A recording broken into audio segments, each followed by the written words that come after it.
Well, everybody knows Cleopatra. Well, so recently I had some information about her, and well,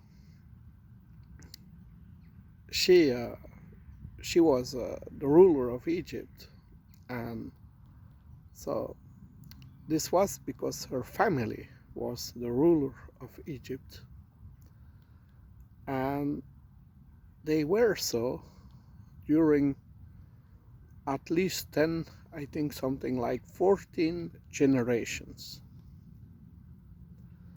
So, and she met Caesar. Um, well, I don't know exactly, but Caesar, I think he died in 55. Um, I think before Christ.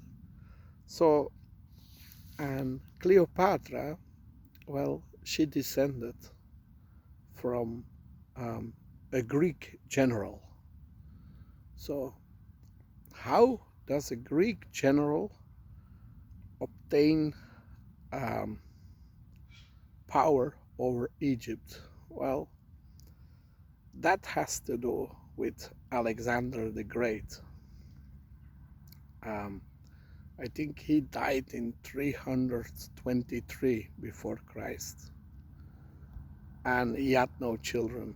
He died of a disease and, well, quite young, and was still having plans to conquer the Arabian Peninsula, which he never did. But he conquered Egypt, Alexander the Great, um, and most of the Persian Empire. So all the way Iran, even Pakistan.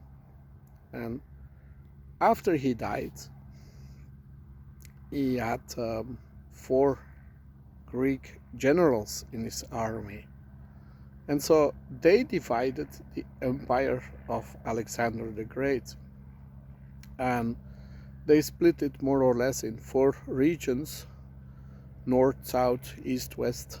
And so one part came into the hands of an ancestor of Cleopatra. So, who was this Alexander the Great? Well, he was the son of a king, uh, and he came from the north of Greece, Macedonia. And as a young child, he got a teacher, and his name was Aristotle.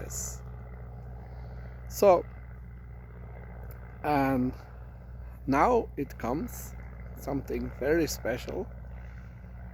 So I really think when I see the history of Persia, that whatever the Greeks did was nothing original. It's not the start of philosophy. They copied the ideas of the Persians. Because let's not forget, around 500 before Christ, the Persians had a huge empire. And they even tried to attack Greece, but they failed militarily. The Greek force and fleet was stronger. So, but in what we call today Turkey, we had a Persian empire. And at university, they would teach me that that's where philosophy started, in Turkey, on the coast there, first philosophers. But philosophy means friend of wisdom, friend of truth. Well, and that whole concept, well, that fits so ideal in with Zoroastrism, ahura mazda, everything the Persians had.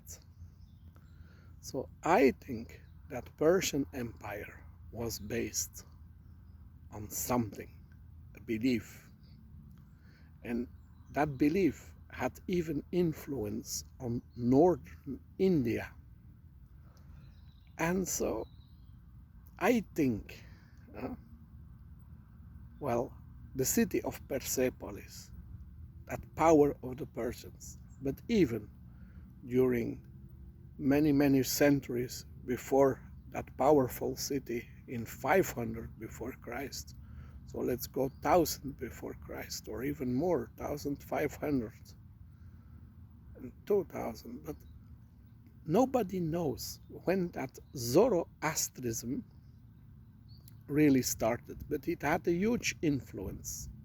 So in we see it, they had influence to Plato and Aristotle, the Pythagoras, the mathematics, all that old Greece thing. Well, it comes from Zoroastrism, and even the Hebrew as a people, they they had not just to believe in one God, they believed in several gods. And in 500 before Christ, they changed that to the Old Testament and started to believe in one God. But it's not about one God, it's about a concept.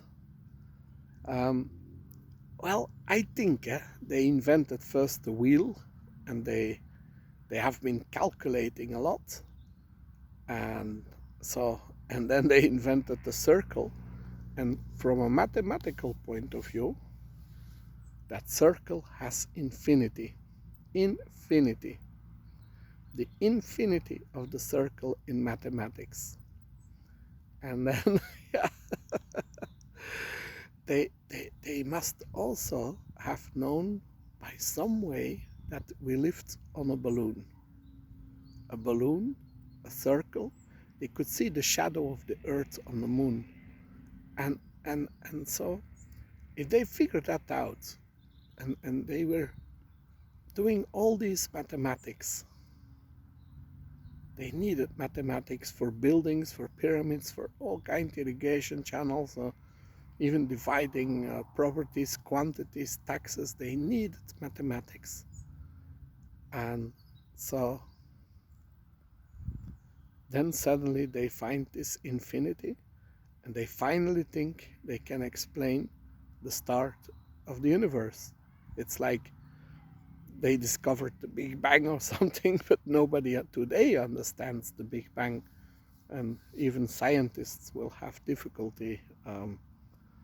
Well, and it's but if you discover infinity, you can explain that to people with a circle.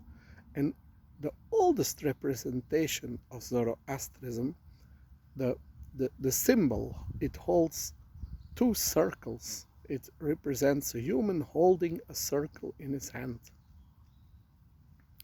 Even, a wedding ring, it's a circle. Um, Infinity, eternity. And so that's Zoroastrianism. But yeah, you think, why didn't they know? I took a standard work of history of philosophy. They don't mention anything about Zoroastrianism. They mention Indian philosophy, they mention Pythagoras, Plato, Aristotle, Socrates, if you want, but nothing about Zoroastrianism. While that Zoroastrianism is the core of everything. But when you think about it, the writings have been destroyed in Persepolis by Alexander the Great, and that city of the Persians, that Persepolis, that mighty city, well, only discovered in 1930. Can you imagine? So 1930, 1930, that's just 80, no, even not, 90 years ago. But 90 years ago, that's not like a century ago. So they only start to take away the sand from the ruins of that mighty city. So how would they understand? And okay, there are some writings on clay, which is baked, and they have some kind of writing on clay, and they found a lot of tablets, but like a handful of persons in the world can imagine what is written on a tablet. And yeah, it's not big literature, like understanding the storytelling of people. So they could tell a lot more things in person than they could write down. Writing down was just like a post-it, it was no novel. They had no paper. So, but once we had paper, papyrus, we started with papyrus from Egypt, and then with an alphabet, and then, but of course, we could tell the stories. And so we would tell from one person to the other person the history of the universe. And so those two worlds of Plato, that's a concept. And it was so important. They want to give back the soul of a country. Well, the soul is between the spiritual world and the material world. But that spiritual world came so much from the infinity. It was a mathematical certainty. It was the beginning of everything. It's eternal and it's there. And well, one of the strange things is that very static belief was not always favored by all Greek philosophers. Some said, well, everything changes all the time. Nothing is perfect. And still, yeah, we believe in that perfect infinity and eternity. And then, yeah, we built all kinds of concepts around that. And, well, it's courageous, to believe in such things. And, yeah, with change, you cannot explain the origin of the universe. You can say nothing about it. Do you have to?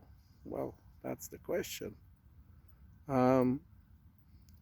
What is important is your relationship to other persons. A philosophy which has totally nothing to do with Zoroastrism and ancient Greece or anything like that is Confucianism. And also quite recently, the last few weeks, it seems that to be totally honest, truthful yourself in the relationship with another person is what Confucius asks you to do. It's an important part. So that's different from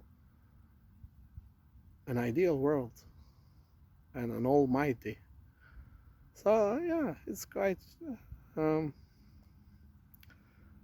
but what I really think is, well, they had the Bronze Age and they produced weapons with bronze. The tin came from Afghanistan and they mixed it with copper, and then you have a stronger metal. 3000 before Christ until 1000 before Christ. So that's military might and humans killing other humans. And they wanted to stop that. They wanted a peaceful world. And that's why they took that infinity and eternity of the circle to a level which determined the universe. And so with this message of peace, they had their Persian Empire. And Alexander the Great just introduced Hellenism of Aristotle, but it was exactly the same message of peace. And the Romans took over, but what the Romans did, they invented law, and they gave the hope. When law was new, it gave the hope it would really establish honest relationships and truthful relationships and honesty and peace between people. But that was before they had lawyers. So the first they invented the law, and then they believed it was going to be all right. Like you sing a love song and you believe it's going to be all right. And then, yeah, the problems come when the lawyers come and it's the divorce. And then, yeah. So A little bit like that. So the Romans introduced law, and that's why they had an empire.